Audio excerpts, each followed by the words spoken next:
And one day what happens? Success avoid them. 5 point लिखे, साला पांचों में बायोलॉजी है, क्या उखाड़ लोगे तुम? दोस्त कम पढ़ो, कम पढ़ो, लेकिन बार बार बार बार बार बार पढ़ो। आपका वीकली, मंथली और डेली प्लानिंग डिफाइन होना चाहिए। डेली प्लानिंग से मेरा मतलब क्या है समझिएगा। क्या बनना है मुझे, क्या बनना है, ये स्ट्रेस देता है। मुझे क्या बनना है, मैं क्या बनूंगा, ये स्ट्रेस देता है दोस्त। मुझे क्या करना है, मुझे क्या करना है, मुझे कल क्या करना है, it will give you the confidence. क्या करना है, तो आपका वीकली, मंथली और डेली ये डिफाइन होना चाहिए। कैसे डिफाइन होना चाहिए वो मैं आपको बता रहा हूं। उसका फॉर्मूला है DWR। DWR। और मेरी आपसे रिक्वेस्ट है कि आप इस चीज को इफेक्टिवली इंप्लीमेंट करें। आप रात को सोने से पहले ये लिखें कि व्हाट आई डिड, आज मैंने क्या किया, व्हाट आई डिड। उसमें 1, 2, 3, 4, 5 पॉइंट्स हो सकते हैं। और करने में टफ चीज करिए यार, टफ चीज करिए।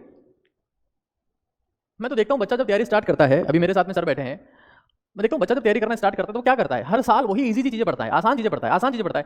हर दिन जब तुम ये लिख रहे हो कि what I did today, then I studied biology, I studied botany, I studied zoology, I studied plant classification, I studied animal classification. 5 point लिखे, साला पांचों में बायोलॉजी है, क्या उखाड़ लोगे तुम? पिछले 3 साल से ये कर रहे हो। जब सपने बड़े हो तो घाव की गहराई नहीं देखी जाती। टफ सब्जेक्ट आपको घाव देगा, वो धार वाली तलवार है दोस्त, करो उसे। What I will, what I will, मैं कल क्या करूंगा, ये पता है। मैं फिर कह रहा हूं, क्या बनना है, ये मेरा सपना है, ये मुझे बनना है। सपने स्ट्रेस देते हैं दोस्त, मुझे क्या करना है ये कॉन्फिडेंस देता है। सपने डिप्रेशन देते हैं मेरे दोस्त, stress, depression, anxiety, suicidal thought से कहां से आते हैं? सपनों से आते हैं, ख्याली पुलावों से आते हैं। क्या करना है, what I will do, what I did, ये कॉन्फिडेंस देता है दोस्त, कॉन्फिडेंस। और वो कॉन्फिडेंस आपको जिंदगी में बहुत आगे लेके जाता है। What I will and what I regret, what I regret, मैंने क्या ऐसा किया, मैंने कौन सा ऐसा काम किया, कहां मैंने टाइम वेस्ट किया, मैंने कहां पर अपने गोल के अगेंस्ट में जाके काम किया। रिग्रेट।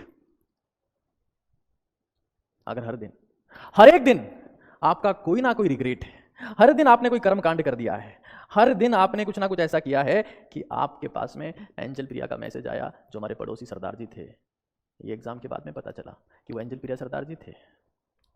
आप हर दिन कुछ ऐसा कर्म कांड करते हैं जिससे आपको रिग्रेट हो, रिग्रेट हो, रिग्रेट हो। मैं गारंटी के साथ में कह सकता हूं आप कभी ग्रेट नहीं बन पाएंगे, आप कभी ग्रेट नहीं बन पाएंगे। ये मेरी गारंटी है, ये मेरी गारंटी है। जिसे हर दिन कुछ ना कुछ रिग्रेट हो रहा है ना, वो कभी ग्रेट बन ही नहीं सकता दोस्त, बन ही नहीं सकता। तो गोल को डिफाइन करो और डेली टास्क ये होना चाहिए। ऐसा नहीं कि हमें इन सर ने बता दिया कि टाइम टेबल फॉलो करना है, इन मैडम ने बता दिया कि ये बच्चों टाइम टेबल फॉलो करना है, मत करो यार, खुद बनाओ। सर मैडम के टॉपर के टाइम टेबल से अगर टॉपर बनते तो टॉपर का भाई बनना चाहिए सबसे पहले, उसका पड़ोसी बनना चाहिए, उसके घर वाले बनने चाहिए। ऐसा नहीं होता है भाई। मैं आपको यह कह रहा हूं that what you did, what you will and what you regret, ये नंबर सबसे कम होना चाहिए और ये दोनों नंबर इक्वल होने चाहिए। अगर आपने रोज के 5 टास्क किए हैं या 5 टास्क किए हैं तो कोशिश करो यहां पर ZERO हो, ZERO। ये बहुत ज्यादा जरूरी है, बहुत जरूरी है। Identify your weakness.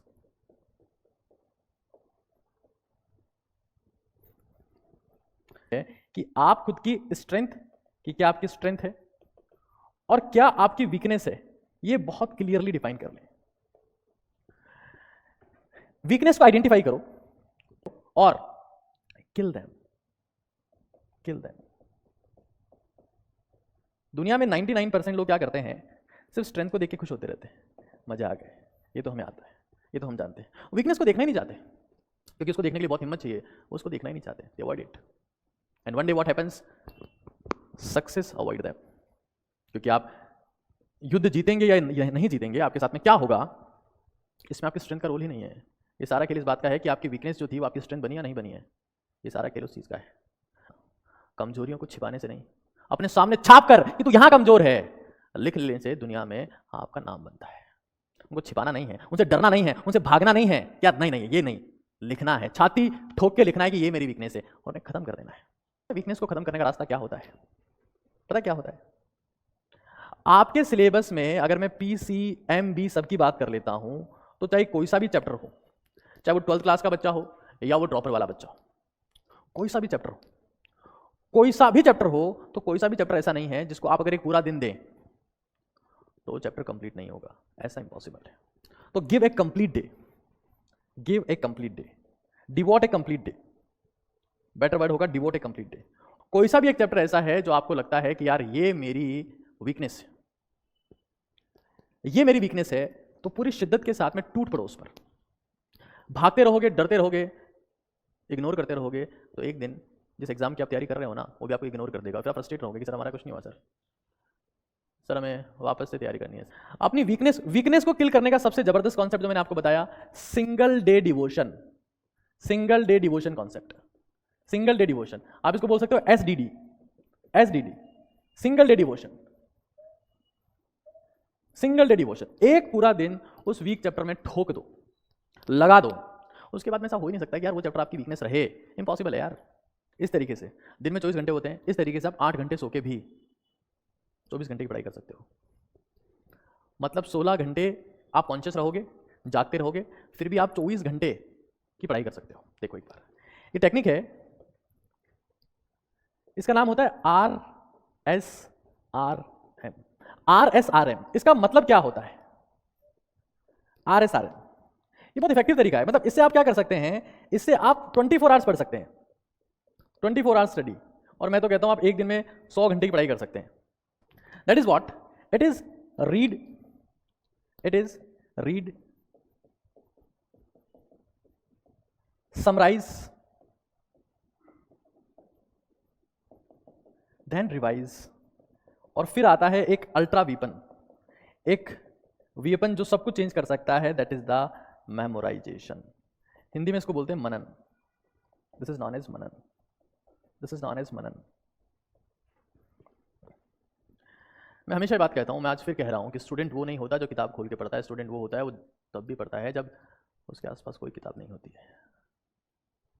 खुली किताब से पढ़ने वालों को नौसिखिया कहते हैं, एक्सपर्ट बिना किताब के पढ़ते हैं। कैसे पढ़ते हैं वो मैं आपको सिखा रहा हूं।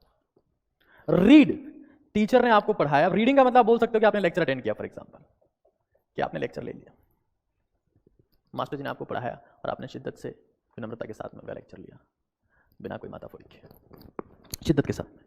अब आप यही नहीं रुके, आपने मास्टर जी की बहुत सारी बातें ऐसी थी जिन्होंने काम की बताई थी कि यार ये इंपॉर्टेंट पॉइंट है, इसको विशेष तौर से ध्यान रखना, ये काम की बात है, इसको ध्यान रखना। उनको आपने स्टार मार्क कर लिया, उनको आपने विशेष तौर पे नोट डाउन कर लिया, और फिर उस सारे कंटेंट को क्लब करके आपने कर लिया समराइज कि भाई ये सर ने काम की बातें बताई, ये आपने समराइजेशन कर लिया उसका, ये उसका निचोड़ है, ये उसका निचोड़ है जो हमने NCERT निचोड़ बुक्स में लिखा है। आज पूरा हिंदुस्तान उसका फैन है, मुझे तो उसकी तारीफ करने की जरूरत नहीं है।